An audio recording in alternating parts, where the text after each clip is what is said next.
What's going on, everybody? It's your boy Baqi, and this is another episode of the Baqi Rants. On today's episode, we're going to be discussing the Bears hiring of new offensive coordinator Shane Waldron and how that affects and upgrades our offense, as well as how it affects the QB decision. So make sure you like the page, subscribe to the channel, and definitely want to appreciate everybody who watched the last video. It was the highest viewed video I've made on the channel. I got a bunch of subscribers off, but let's keep the subscribers coming, man. I'm about 13 away from 50. So the goal is to get to 50 and then to 100.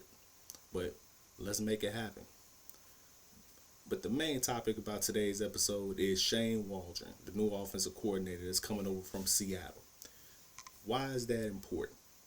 What does he bring to the table that's going to help upgrade our offense? In the research I've done, the biggest key thing that I take away from Shane Waldron is the quick passing game. Now, that's something that Luke Getsy had issues with in his offense when he was here, was the quick passing game. Now, a lot of people attributed the quick passing game deficiencies to Justin Fields' slower reads and things of that nature. To me, it was 50-50. You know, did Justin read things slow or process things slower or get the ball out slower? You can say he did that at times. But what I can also say is there were too many times where former offensive coordinator Luke Getsy would have plays that are designed to have receivers run, or the receiver routes take longer to develop, which requires the quarterback to hold on to the ball longer than what he's supposed to. So to me, that's why I attributed it as it's 50-50. It was on both Justin and Luke Getsy when it comes to quick passing game.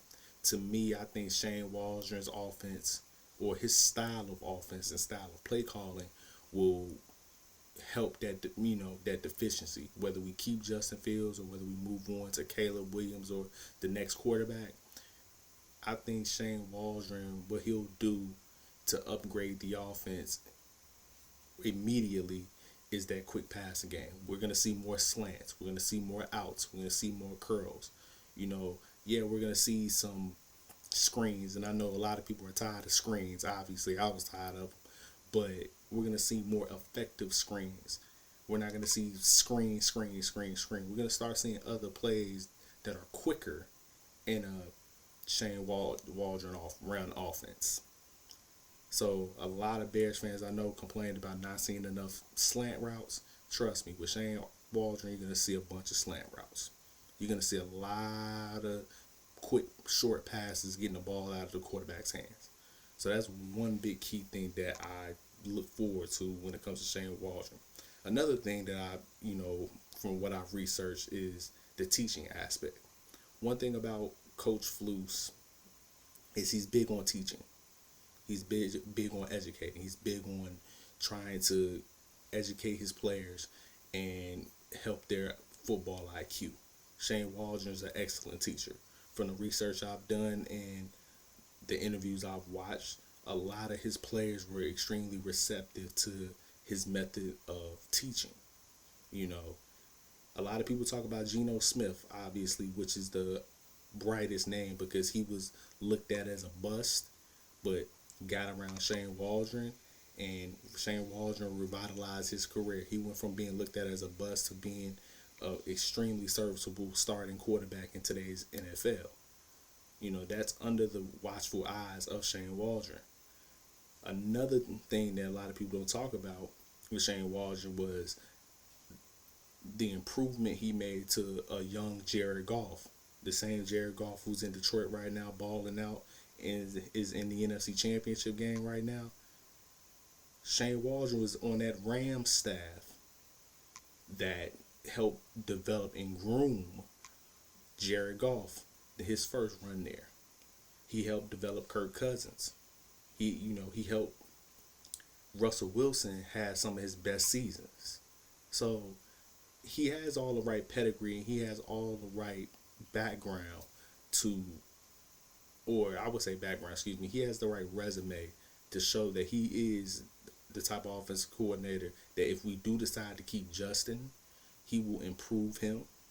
Or if we take a young quarterback like a Caleb Williams, he'll be able to develop him into what we need him to be.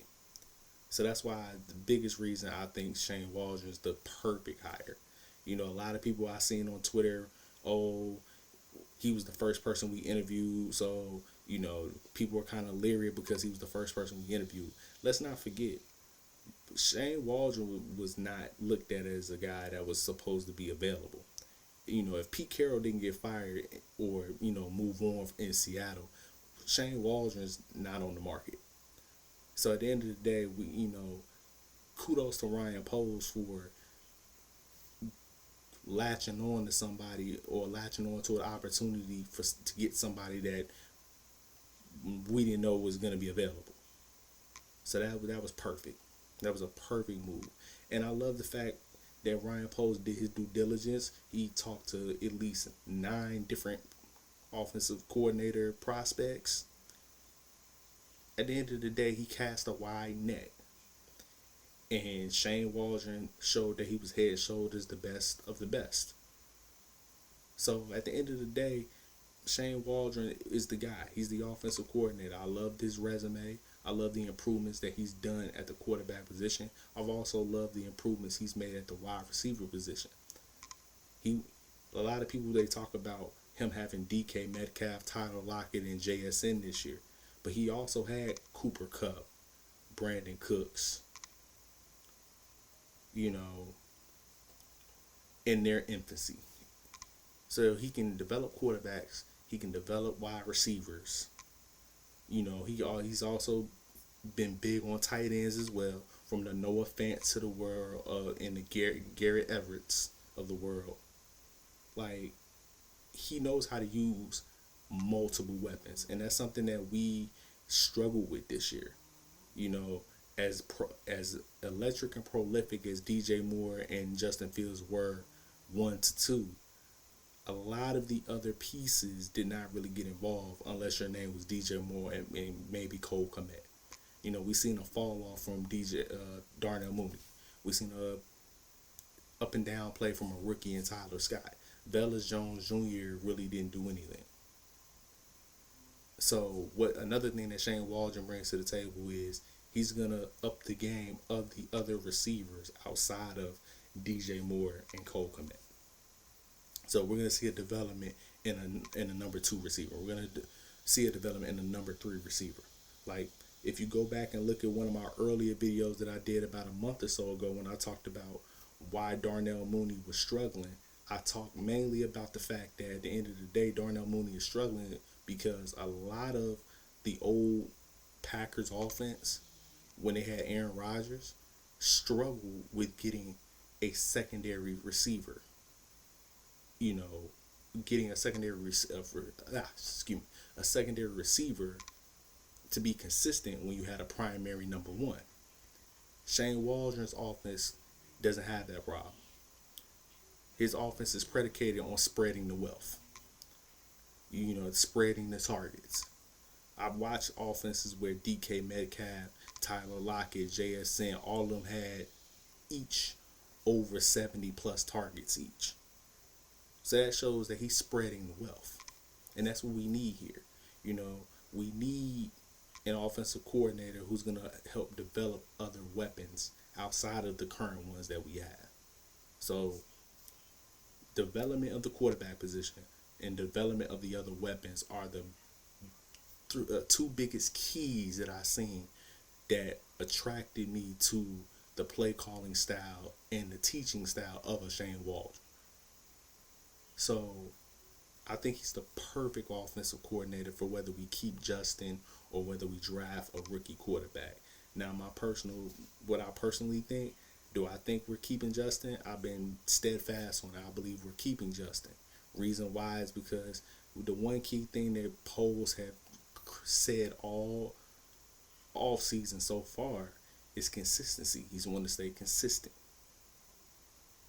The reason Shane Waldron's here because he runs a similar style offense like Getsy. Consistency. Why did he keep Coach Flus? Consistency. So at the end of the day, that's one of the biggest reasons why I think Justin's still going to be here is because they want to stay consistent. But you never know. And on top of that, Shane Waldron fits for either style quarterback. whether it's Justin's style of quarterback or whether it's Caleb Williams' style of quarterback. Shane Waldron and his offense fits either style. So it works out perfectly for us in that regard. So it gives us the option to be able to go either way, whether Caleb Williams in the draft or keeping Justin Fields. So Shane Waldron, like I said, overall has shown that he can play call for any style of quarterback. He can develop any style of quarterback. He can develop any style of weaponry as far as receivers, tight ends, running backs. So overall, I think this, once again, like I said, this is an amazing hire. I'm glad Ryan Poles got it done. But this is just the beginning, guys. He has a lot more work to do. We still got to get a defensive coordinator. We still got to get a QB coach, a wide receivers coach. We still got to fill out this quarterbacking, this coaching staff. And we got to do it pretty soon because the Senior Bowl is coming up in the next week or so. So we got to get that done. And I suspect the Bears will start filling this staff up pretty quickly because they want to have this staff fully in place before the Senior Bowl. But yo, comment down below, what do you think about Shane Waldron? What have you heard? What's your opinion on him? How do you feel about him? If you like him, cool, tell me why. If you dislike him, cool, tell me why. And on top of that, tell me which quarterback that you guys think he fits for. Does he fit for Justin? Does he fit for Caleb? Does he fit for any other rookie that may come out? Tell me that in the comments below. But hey, this is your boy Baqi, and this is another episode of the Baqi Rants. Make sure you, like I said, you like the page, subscribe to the channel, and be ready for another video, man. I'm back. I know I took a week off, but hey, I'm back. Let's get it done and bear down. Peace, y'all.